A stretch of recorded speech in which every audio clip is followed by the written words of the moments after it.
don't spring it on them. Yeah. You know, this is a video that contains some graphic images. You know, feel free to get up if you need to, leave the room. I remember I was at a conference in San Francisco, and PETA was showing Meet Your Meat. And I was just sitting in the back, standing in the back, and I had to leave at some point. I had to leave and get some fresh air and come back because it was just so overwhelming. I'm extremely sensitive. I mean, it doesn't take much to get me upset when it comes to And then you can't animals. get the images out of your head, that's the worst part. Yeah. I have nightmares to this day about the hens that I rescued, seeing the ones that I couldn't rescue, I should say. Because that room, that shed had 160,000 hens. And we had until 3 o'clock to pull these hens out before the catchers came in. And they just yanked them. You know, they just yanked them out. And, you know, I just went home and sobbed when it was done. I got through it. I was thankful that I was able to be a part of it, and then I just cried my eyes out. So, did I answer your question? Did I just go off too much on something else? No, you answered it, Okay. I went off both. Okay. Yes.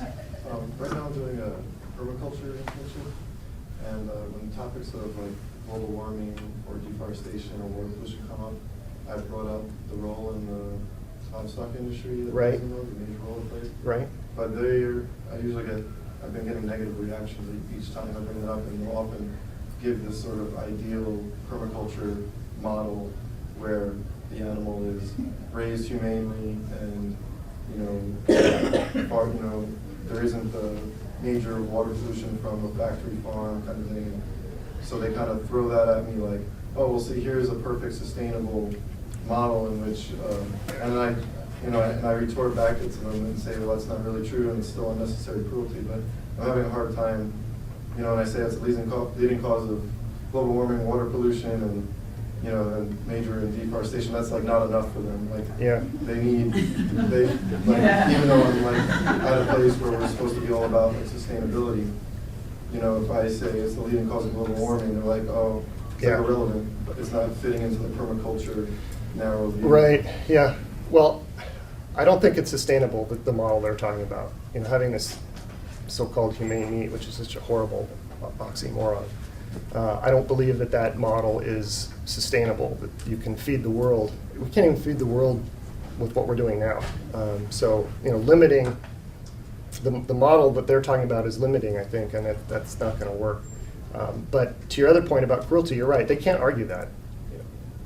Humane meat still ends in death. And there's just no way that, I think that people who want to eat meat, they continue to do so and they're going to look for excuses. And it's unfortunately an uphill battle. You have to keep giving them more information and in different ways, and they're going to have to, at some point, acknowledge that and decide for themselves whether or not, that's what they want to do. I was a meat eater for 30 years, and I finally got it after doing my own research. But it is, I hear you, it's very, very frustrating because a lot of people don't want to hear it. They just... So what would be the root thing? I mean, I end up finding myself ending up just saying like, well, what right do you have to take a life? Like just a right to life? Is that like the main root? Well, I would try to find some other common ground with them. You might ask them, do you have companion animals? Do you have a dog or cat? And most people do. Most people in this country have a companion animal.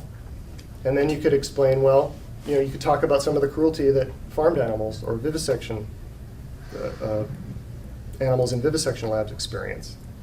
And then ask them, can you apply that same disgust that you feel, can those people apply that to their dog or cat? Can they see that happening to their companion animal? And try to start very basic. Because most people abhor cruelty, as I said. Most people believe themselves to be kind. They just don't get it. They don't make that, they don't connect those dots. They don't make that connection that they're contributing. They're just doing what's tradition, the way they were raised. I grew up eating meat. I didn't think anything of it. I thought hamburgers from McDonald's grew in the hamburger patch. That's what we're taught. So I would just try that. I know it's very frustrating, but I would try to acknowledge them, try to meet them halfway, but introduce elements that you think might be maybe cracks in their facade. And I think companion animals is a good one, because most people have dogs or cats, and people don't want anything bad to happen to those dogs or cats. So I'm sorry I don't have a perfect answer. Oh, that's helpful. Okay. Anyone else? Yes. Mine is kind of just a loose response to yours. I don't know if this is helpful and it might, throw someone away, but I often say that it's akin to slavery, where it's like, you could have a slave, you can treat them really well, and they can be as free as they can be. They're still slaves, you still own them, But I also think that cats and dogs are slaves. I mean, I don't see them as slaves. No, I understand what you mean. But they Yeah. just are, because they're not free. Yeah, they're dependent upon us, Yes. basically. Yeah. Did you have a question? Someone back there? Oh, I'm sorry, yes. This is just kind of a comment on what you said about talking to someone you trust if you're feeling depression. Mhm. I have one comment about like a therapist. A lot of people who are gay and lesbian, a lot of them don't like to go to therapists because this person is straight, they've never experienced what I've experienced, like they can't possibly like relate to me. So a lot of therapists are there that are actually gay and transgender, therapists to give counsel to, gay and lesbian people. So if I were feeling that, I wouldn't go to a therapist necessarily because if this therapist is someone who eats meat or, I can't like relate to them because they wouldn't be able to understand what I'm going through. Yeah. You might change their mind. Yeah, see, so you wouldn't want to do that in therapy. You wouldn't want to like have to go there and say, okay, here's some literature. Yeah, and pay them $100 an hour. Yeah, exactly. That's expensive You activism. wouldn't be working on you, you'd be working on them. Right. Yeah. Yeah, I hear what you're saying. I think that it's not perfect, again, but a therapist is supposed to focus on you, and if you're going in there for depression or some sort of frustration, they'll give you tools. Yeah. Whatever their personal belief, whatever they eat or don't eat, they'll still be able to give you tools to help you cope with your depression and your other issues. I was also thinking that'd be a great niche though in like animal rights community, like, therapists that are actually vegan therapists, like, Well, have you read Aftershock by Patrice Jones? No, I haven't. I recommend you read Aftershock. Okay. Patrice is awesome. She is a social activist, also involved in gay and lesbian issues. She's a clinical psychologist, and she's a great speaker. If you ever get to go to a conference, she's speaking at 2 conferences this summer, Take Action for Animals and Animal Rights 2008. And she runs the Eastern Shore Sanctuary in Maryland.